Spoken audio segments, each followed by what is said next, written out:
What up, y'all? This is Patrick Hayes. And in this video, what I want to do is share with you some really powerful keys for being able to assist people in their own transformation. Whether you have a love relationship, romantic relationship with somebody, and you are working to help make changes in their lives and transform into new people, or whether you have a friendship where you're helping each other transform and holding space for each other to become a new person, or whether this is just an acquaintance. These are some really powerful keys to understand how to support them in a way that is actually functional and viable, that will encourage them and nurture them on their path of transformation. Okay, so key number one is identifying within yourself whether you actually truly want that person to change. See, this is something a lot of people don't pay attention to. See, what happens is when we have relationships where there's a certain relationship dynamic that has been sorted out or established, then oftentimes people are resistant to changing that dynamic, especially if they are in one of the superior positions. And what I mean by that is if we have developed a kind of relationship dynamic with somebody where we feel as if we are the superior one, or say the more expressed one, or the more intelligent one, or the one that's more on our game, or whatever you want to say, right? If that's the dynamic that we've created, even though we may genuinely wish for the best for that person, we may want them to succeed, we may want them to step up, become more empowered, become more expressed, become a better person, we may also resist that, because what that means, if that person does step up, is that our position as the superior one, our identity within that relationship, is potentially threatened. And so while consciously we may be trying to assist this person, we might also be trapping them in a space of stagnance by not wanting and resisting their shift because of how it affects our identity within the context of that relationship. Now, a lot of you may have experienced this in your lives with your parents. This is a huge thing that happens with children and parents, because parents very oftentimes get very stuck in the parent role and then don't create any breathing room for when a child actually starts blooming into a more intelligent, more developed, and oftentimes starts surpassing certain levels of consciousness that their parents have. They don't create any breathing room for that to be expressed within the dynamic of the relationship. And what it does is it oftentimes can have an effect that helps to keep the child stuck in a more of a childlike frame and play into a more childlike role when they're around their parents, due to the dynamics of the energy field that is set and created between them. But this dynamic actually is not at all exclusive to the parent-child relationship. This dynamic is very common amongst cliques, groups of friends, amongst relationships of just two people.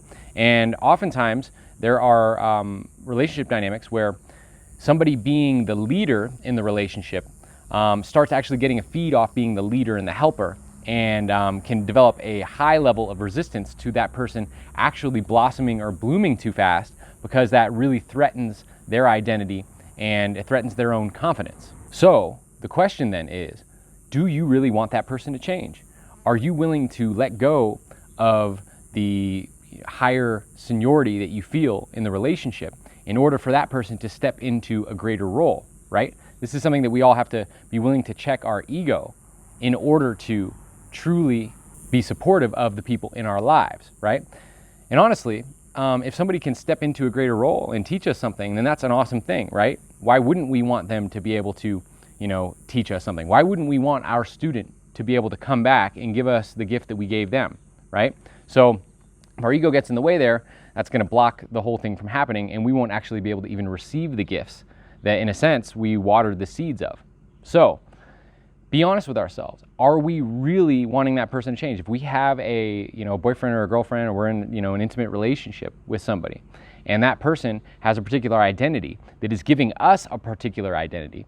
I'm the clean one. I am the smart one. I am the one that takes care of these kinds of issues. And we want that person to change. Maybe we even complain, hey, you're always not doing this thing right. You're not doing that thing right, right? That's our dynamic.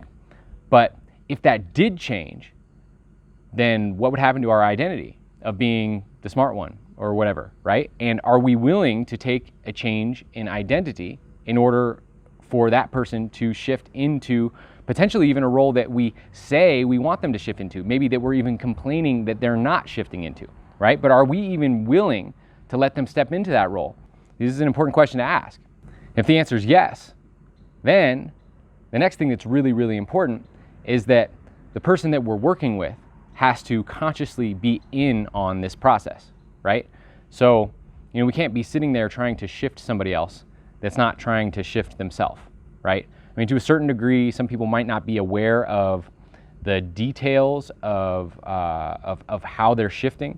And so we might be more detail oriented to the actual process of transformation. And so we might be more aware of the kinds of things that need to shift in order to get them in the direction that they want to go in already. But if somebody doesn't want to go in that direction, then it's useless to try to shift them and push a bunch of transformation techniques on them because they're not even really in the game, right? So ideally, you want to have a conversation with the person and have an understanding with the person that this is a particular area of our lives that we're trying to work on. This is a particular area of your life you're trying to work on. I would like to assist you in transforming into a new person, and we're gonna work at this together. So then there's an open dialogue, there's an open conversation, you guys are both on the same page. Because if they're not willing to change, you're really wasting your time and you're wasting their time too. Now the next thing is energetically holding the door open for this person to change, right? So what does that look like? And how important is that? So holding the door open energetically, what I mean by this is that actually creating the space to look at the person differently every time you interact with them.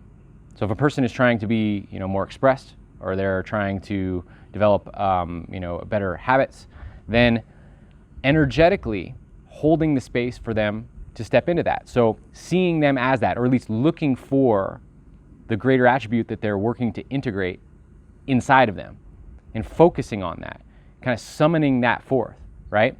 All of us have had the experience where when somebody's breathing down our neck and expecting us to fail or expecting us to mess up, that this oftentimes can have a major negative effect on our ability to perform, right? So most people don't perform as well under pressure, and especially when there's a pressure where people are expecting them to mess up or expecting them to act a certain way, it creates a kind of current that is hard to break out of.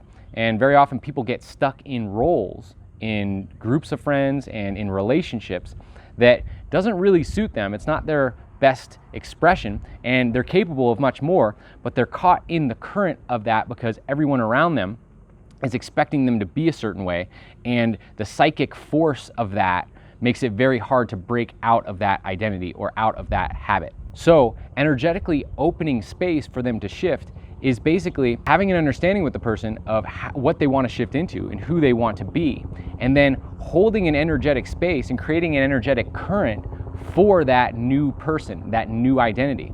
See, when we do it that way, it's actually reversing the psychic field into a situation that is supportive for that person to change, supportive for them to step into this new role. Now, this becomes a situation that can be somewhat tricky because especially if there's resentment involved. There may be resentment in a intimate relationship where somebody keeps acting a certain way and they're trying to do better, but they keep repeating old behavior. And maybe they're really in on it and they really are trying to make a difference, but they just keep repeating this old behavior. And now the job of the supporting role is to anticipate and I wouldn't say expect, but to anticipate better behavior, anticipate the kind of behavior that this person is intending to express, right? So in the anticipation of that, when the person does not live up to that anticipation, right, it can be easy to resent them or get frustrated or express some sort of condemnation or get jaded, like, oh, well, here we go again, you're doing the same thing again, right? That can be very tempting to move into that role. But if we really want to support the person in transforming, instead of moving into a space of frustration or condemnation, what we want to do is we want to move into a space of interest and curiosity to actually understand more deeply why this person is having a block and why they're not able to make that shift or why they made that mistake, right? So instead of getting negatively charged from the situation, right? We're anticipating to do good, they didn't, follow through on that.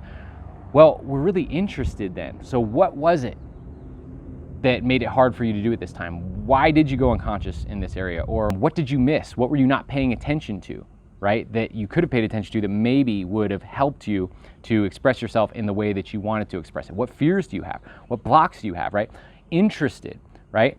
Because then when we become more interested, then we actually start to understand the person even more deeply. If they're having a hard time shift when they're genuinely trying to shift, then getting mad at them isn't necessarily going to help. What's going to help is us understanding more deeply why they're stuck so that we can support them the right way. And then the other thing that we want to do is that in every situation, we want to focus on any spark or glimmer of the new self or the transformed self that we see, right? And really speak to that aspect of the person. So maybe they failed 88%, right? We don't want to focus on the 88% of failure, right? We want to focus on that 12% that succeeded, right? So then, in a sense, with our attention, with our focus, with our energy, we are watering that seed. We're watering the seed that wants to grow in the direction that we've agreed with this person that they want to grow, right? Now, we can help point out maybe certain blind spots from a safe, constructive kind of way. And there's nothing wrong with that. So I'm not saying ignore the areas where the person is running into a brick wall. But what I'm saying is that energetically, what we want to do is we want to water the seed of the new self, of the transformed self. So we want to spend more time and put more energy into nurturing and rewarding and watering that seed of the new self. And this has an amazing effect on people's growth. It's just like a plant, right? When you're watering a plant and you give it energy and attention, then it actually grows more healthy, right? When you're upset with it and you're putting bad vibes out, it doesn't grow as healthy or strong. So energetically holding the door open requires us to, be willing to actually hold space for that person, which is willing to let the dynamic shift, let this person shine out brighter than us in certain ways, if that is the direction that they're going in, and actually celebrating that as a success for both of you, right? This is something we're doing together. And if they could actually outshine you in a certain way, then they're going to be able to be a beacon for you to be able to transform to the next level also. So it's actually something that is beneficial for you. And if you hold someone else back, you're actually holding yourself back because you're cutting yourself off from the gifts that they can give you too, right? So being willing to let other people change, making sure that the other person is in on the transformation with you, right? You guys are on the same team and you are having a dialogue about this, right? Then holding the energetic space for that other person to change by anticipating them to step into their greater self, by seeing the greater self in them, and by rewarding and speaking to that greater self and watering the seeds of that greater self, as opposed to condemning them when they make a mistake, right? And when they do make a mistake, focus on how to help them more, how to understand them more deeply and why they made that mistake, as opposed to condemning them or making them feel bad or small for making the mistake. So thanks so much for tuning in. This is Patrick Hayes. Like, subscribe, share with your friends. If you have any questions or comments, please put them in the comments below. And I'm super stoked to keep bringing awesome content to you. So thanks so much for tuning in, and I'll talk to you next time. One love.